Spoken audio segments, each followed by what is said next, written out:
मोहब्बत में मर्द मुशरिक है और औरत मोहत। औरत एक ही खुदा को दिल में सजाए इसको पूछती है, जबकि मर्द छोटी छोटी बेशुमार मूर्तियों को पूजता है। बेहतरीन मर्द वो है जो ये नौबत ही ना आने दे कि एक औरत उसे गुफ्तगू की हदूद बताने पर मजबूर हो जाए। मर्द कहते हैं अकेली औरत महफूज नहीं है, लेकिन ये नहीं बताते किसकी वजह से। मर्दानगी की बेहतरीन सतह यह है कि किसी मर्द की वजह से कोई औरत बदकिरदार ना कहलाए। एक मर्द की मोहब्बत तब तक सच्ची नहीं हो सकती जब तक वो दूसरी औरत के एहतराम में अपनी नज़रें नीची ना कर ले।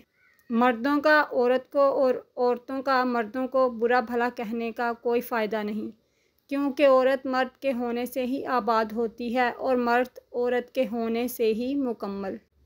मोहब्बत का इजहार तब भी करो जब उसे निभा सको।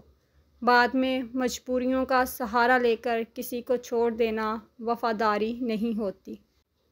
कुछ लोगों के लिए मसरूफ़ ज़िंदगी से वक्त निकालना पड़ता है और कुछ लोग ऐसे भी होते हैं जिन्हें दिल से निकालने के लिए ज़िंदगी को मसरूफ़ करना पड़ता है। इंतज़ार सच्ची मोहब्बत और सब्र की निशानी है। कोई भी कह सकता है कि मैं तुमसे मोहब्बत करता हूँ, लेकिन हर कोई इंतज़ार नहीं कर सकता और ना ही उसे सच साबित कर सकता है। हर मर्द के अंदर ये आरज़ू होती है कि वो औरत को उसकी पटड़ी से उतारे, अपने रास्ते पर लेकर चले।